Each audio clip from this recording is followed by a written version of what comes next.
സംസ്ഥാനത്തിൻ്റെ ചരിത്രത്തിലെ ഏറ്റവും പരിതാപകരമായ ഒരവസ്ഥയിലാണ് നമ്മുടെ സമ്പദ് വ്യവസ്ഥ എത്തി നിൽക്കുന്നത്. ഇവിടെ 1980-ലുണ്ടായ ക്രൈസിസ് സൂചിപ്പിച്ചു, 2000-ലുണ്ടായ ക്രൈസിസ് സൂചിപ്പിച്ചു. പക്ഷെ അതൊക്കെ നമുക്ക് പരിഹരിക്കാൻ പറ്റാവുന്ന തലത്തിലേക്ക് അത് വന്നു. പക്ഷേ ഇന്ന് നാം കാണുന്നത് വളരെ അപകടകരമായ സ്ഥിതിവിശേഷമാണ്. 2020-ൽ ശ്രീ രമേശ് ചെന്നിത്തല പ്രതിപക്ഷ നേതാവായിരിക്കുമ്പോൾ അദ്ദേഹം ചുമതലപ്പെടുത്തിയതനുസരിച്ച് ഞാൻ കൺവീനറായിട്ടുള്ളൊരു കമ്മിറ്റി, ഞങ്ങൾ പ്രതിപക്ഷത്തിരുന്നുകൊണ്ടൊരു വൈറ്റ് പേപ്പർ ഞങ്ങൾ പുറത്തിറക്കിയിരുന്നു. അന്ന് ഡോക്ടർ മേരി ജോർജിൻ്റെയൊക്കെ സേവനം ഞങ്ങൾ തേടിയിരുന്നു. അതിനുശേഷം കഴിഞ്ഞ വർഷം ശ്രീ CP ജോൺ കൺവീനറായിട്ടൊരു കമ്മിറ്റി ഞങ്ങൾ ആവശ്യപ്പെട്ടതനുസരിച്ചിട്ട് ഒരു വൈറ്റ് പേപ്പർ പുറത്തിറക്കി. ഈ 2 വൈറ്റ് പേപ്പറിലും കേരളത്തിൽ സംഭവിക്കാൻ പോകുന്ന ഈ ദുരന്തത്തെക്കുറിച്ചുള്ള കൃത്യമായി മുന്നറിയിപ്പ് കൃത്യമായി നൽകി. എല്ലാ അപകടങ്ങളിലേക്കാണ് സർക്കാർ പോകുന്നത് എന്ന് ഞങ്ങൾ മുൻകൂട്ടി മുന്നറിയിപ്പ് നൽകി. ഇന്നത്തെ സ്ഥിതി എന്താണ്? എനിക്ക് തോന്നുന്നു മുഖ്യമന്ത്രിയുടെ നേതൃത്വത്തിൽ ഈ നവകേരള സദസ്സ് തുടങ്ങുന്നതിന് മുമ്പ് നമ്മുടെ ഖജനാവിൻ്റെ സ്ഥിതി എന്തായാലും 5 ലക്ഷം രൂപയ്ക്ക് മീതെയുള്ള ഒരു ചെക്കും പാസ്സാവും. കുറേ നാളായി. 15 ദിവസം മുമ്പാണ് ധനമന്ത്രി വേറെ ഉത്തരവ് കൊടുത്തത് 1 ലക്ഷം രൂപയ്ക്ക് മീതെയുള്ള ഒരു ചെക്കും പാസ്സാവില്ല. സാധാരണ ട്രഷറിയിലേക്ക് ഇത്തരം ചില നിയന്ത്രണങ്ങളൊക്കെ താൽക്കാലികമായി ചില ക്രൈസിസ് വരുന്ന സമയത്തൊക്കെ ചെയ്യാറുണ്ട്. പക്ഷേ ഈ ക്രൈസിസ് അങ്ങനെ താൽക്കാലികമായി പരിഹരിക്കപ്പെടാൻ പറ്റുന്ന ഒരു ക്രൈസിസ് അല്ല. ഇത് നീണ്ടു നിൽക്കുന്ന ഒരു ക്രൈസിസാണ്. അപകടകരമായ നിലയിലേക്ക് ഇത് പോവുകയാണ്. ഇപ്പോൾ തന്നെ കേരളത്തിലെ സോഷ്യൽ വെൽഫെയർ സ്കീംസിനെ, ഡെവലപ്മെൻറ്റ് ആക്ടിവിറ്റീസിനെ മുഴുവനായി ഇത് ബാധിച്ചു കഴിഞ്ഞു എല്ലാ അർത്ഥത്തിലും. ഇപ്പോൾ സോഷ്യൽ സെക്യൂരിറ്റി പെൻഷൻ കൊടുത്തിട്ട് 5 മാസമായി 5 മാസമായി കൊടുത്തിട്ട്. അപ്പോൾ കഴിഞ്ഞ തെരഞ്ഞെടുപ്പിന് മുമ്പ് ഒരു പെൻഷൻ സ്കീം ഉണ്ടാക്കി, ഒരു പെൻഷൻ ഫണ്ട് ഉണ്ടാക്കി. അത് ഓഫ് ദ ബജറ്റായിരുന്നു, ബജറ്റിലല്ല. കിഫ്ബി ഉണ്ടാക്കിയതുപോലെ ഓഫ് ദ ബജറ്റായിട്ട് ഉണ്ടാക്കി പെൻഷൻ കൊടുക്കാൻ വേണ്ടിയിട്ടുള്ള സ്കീം. അത് ഇലക്ഷന് വേണ്ടിയിട്ടാണ്. ഇലക്ഷന് മുമ്പായിട്ട് പെൻഷൻ ഉറപ്പുവരുത്തുക എന്നുള്ള ഉദ്ദേശത്തിലാണ്.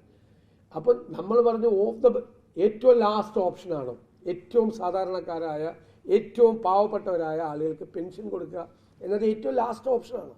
അല്ലല്ലോ. ഏറ്റവും ലാസ്റ്റ് ഓപ്ഷനാക്കിയിട്ടാണ് പെൻഷൻ ഫണ്ട് ഉണ്ടാക്കി ഓഫ് ദ ബജറ്റ്. കിഫ്ബിയും കൊണ്ടുവന്നു ഓഫ് ദ ബജറ്റ്. കിഫ്ബി കൊണ്ടുവന്ന സമയത്ത് തന്നെ അതിനെ ശക്തിയായി എതിർത്തിരുന്ന ഒരാളാണ് ഞാൻ. നിയമസഭയ്ക്കകത്ത് അത് കൊണ്ടുവന്നപ്പോൾ നമ്മൾ കൊണ്ടുവന്നൊരു ലീഗൽ ഒബ്ജക്ഷൻ ഉണ്ട്.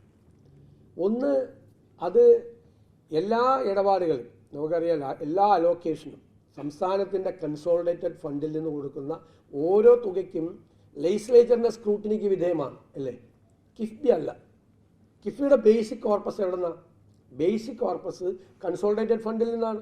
മോട്ടോർ വെഹിക്കിൾ ടാക്സിൽ നിന്നാണ് മേജറായിട്ടുള്ള ഇത് പോകുന്നത്. കൺസോളിഡേറ്റഡ് ഫണ്ടിൽ നിന്നാണ് പോകുന്നത്. അപ്പോൾ കൺസോളിഡേറ്റഡ് ഫണ്ടിൽ നിന്ന് പൈസ കൊടുക്കുകയും ലെജിസ്ലേച്ചറിൻ്റെ സ്ക്രൂട്ടിനിക്ക് വിധേയമാവുകയും ചെയ്യില്ല. എന്നിട്ട് പുറത്തു നിന്ന് കടമെടുക്കും. കടമെടുക്കുമ്പോൾ കൊടുക്കുന്ന ഗ്യാരണ്ടി എന്താ? സ്റ്റേറ്റിൻ്റെ സോവറിൻ ഗ്യാരണ്ടിയാണ് കൊടുക്കുന്നത്. സ്റ്റേറ്റിൻ്റെ സോവറിൻ ഗ്യാരണ്ടി കൊടുത്ത ആരാ കടം തരാത്തത്? അപ്പോൾ സ്റ്റേറ്റിൻ്റെ സോവറിൻ ഗ്യാരണ്ടി കൊടുക്കുമ്പോൾ കിഫ്ബി എന്ന് പറയുന്ന സ്ഥാപനം സെൽഫ് ജനറേറ്റിംഗ് അല്ല, വരുമാനം ഇൻകം ജനറേറ്റിംഗ് ആയിട്ടുള്ള സ്ഥാപനമല്ല. അപ്പോൾ അൾട്ടിമേറ്റ് ആയിട്ട് ആ കടബാധ്യത മുഴുവൻ എവിടെ വരും? ആ കടബാധ്യത സ്റ്റേറ്റിൻ്റെ ബജറ്റിലേക്ക് വരും. പിന്നെ ഇത് സ്റ്റേറ്റിൻ്റെ കടമെടുപ്പിൽ പെടില്ല എന്ന് പറയുന്നതിൽ യാതൊരു അർത്ഥമില്ല. സ്റ്റേറ്റിൻ്റെ കടമെടുപ്പിൻ്റെ ഭാഗമാണ്. KIIFB is an instrument of the state. KIIFB itself is a state. സ്റ്റേറ്റാണത്. കാരണം ഒരു 50% കൂടുതൽ സ്റ്റേറ്റ് ഇൻവെസ്റ്റ് ചെയ്യുന്ന എല്ലാ ഓർഗനൈസേഷനും സ്റ്റേറ്റാണ്. സുപ്രീം കോടതി പറഞ്ഞിട്ടുള്ളതാണ്, സ്റ്റേറ്റാണ്. Indian oil corporation, Bharat BPCL, ഇതൊക്കെ സ്റ്റേറ്റാണ്. ഇന്ത്യൻ റെയിൽവേ, ഇതെല്ലാം സ്റ്റേറ്റാണ്. കിഫ്ബി സ്റ്റേറ്റാണ്. അപ്പോൾ കിഫ്ബി എടുക്കുന്ന പണത്തിൻ്റെ ഉത്തരവാദിത്വം അവസാനം സംസ്ഥാന സർക്കാരിൻ്റെ തലയിലേക്ക് വരും, കടമെടുപ്പിൻ്റെ ഭാഗമായിട്ട് വരും. ഞങ്ങൾ പറഞ്ഞ അതേ കാര്യം തന്നെ പിറ്റേ വർഷം C&AG റിപ്പോർട്ടിൽ അതുപോലെ തന്നെ വന്നു. 2 വർഷം തുടർച്ചയായി ഞങ്ങൾ ശ്രദ്ധിക്കപ്പെട്ട പഠന കാര്യങ്ങൾ, ഭരണഘടനാ പ്രൊവിഷനും എല്ലാം ഉൾപ്പെടെയുള്ള കാര്യങ്ങൾ അതുപോലെ വന്നു. ഇപ്പം എന്താണ്? ഇപ്പം അതൊക്കെ ബാധ്യതയാണ്. 10,000 കോടിയോളം രൂപ എടുത്തത് 3 വർഷമായിട്ടല്ലേ? 3,000 കോടി 3,500 കോടി വെച്ച് കൊടുക്കാൻ പറഞ്ഞിരിക്കുകയാണ്. അതുകൂടി ബാധ്യതയാവും. പെൻഷൻ കൊടുക്കാൻ പറ്റുന്നില്ല, ബാക്കിയുള്ള ഒരുപാട് കാര്യങ്ങൾ. നമുക്കിപ്പോൾ KSRTCയുടെ പബ്ലിക് സെക്ടർ പൂട്ടാറായി. കേരളത്തിലെ ഏറ്റവും പാവപ്പെട്ടവൻ്റെ പൊതുഗതാഗത സംവിധാനമാണ് പൂട്ടാറായി. Kerala state civil supplies corporation 3 മാസമായിട്ട് ടെൻഡറിൽ വിതരണക്കാർ പങ്കെടുക്കുന്നില്ല. 6 മാസമായി അവർക്ക് വിതരണക്കാർക്ക് കൊടുക്കാനുള്ള തുക 1500 കോടി. നെല്ല് സംഭരിച്ചതിൻ്റെ തുക കൊടുക്കാനുള്ളത് 1000 കോടി. ഇലക്ഷന് മുമ്പ് കിറ്റ് കൊടുത്തതിൻ്റെ പൈസ പോലും കൊടുത്തിട്ടില്ല. 4000 കോടി രൂപയുടെ ബാധ്യതയാണ് സപ്ലൈക്ക്. മാർക്കറ്റിൽ വിലക്കയറ്റം ഉണ്ടാകുമ്പോൾ മാർക്കറ്റ് ഇൻ്റർവെൻഷൻ നടത്തേണ്ട സ്ഥാപനമാണ് സപ്ലൈക്ക്. പൂട്ടാൻ പോവാണ്. വൈദ്യുതി ബോർഡ് ഉമ്മൻചാണ്ടിയുടെ കാലത്ത് വൈദ്യുതി ബോർഡ് ലാഭത്തിലായി. ഒരു യൂണിറ്റിന് 20 പൈസ വെച്ച് കുറച്ച് കൊടുത്തു. ഇപ്പോഴുള്ള സ്ഥിതി എന്താണെന്നറിയാം? ഈ 7 കൊല്ലം കൊണ്ട് 1957 മുതൽ 2016 വരെയുള്ള ഇലക്ട്രിസിറ്റി ബോർഡിൻ്റെ അക്യുമുലേറ്റഡ് ആയിട്ടുള്ള ഡെറ്റ് എന്ന് പറയുന്നത് 1083 കോടി രൂപയാണ്. അത്രയേ ഉള്ളൂ. 2016 നമ്മൾ ഇറങ്ങുമ്പോൾ 1080. ഇപ്പം എത്രയാണ് കടമെന്നറിയാം? 7 കൊല്ലം കൊണ്ട് 40,000 കോടിയാണ്.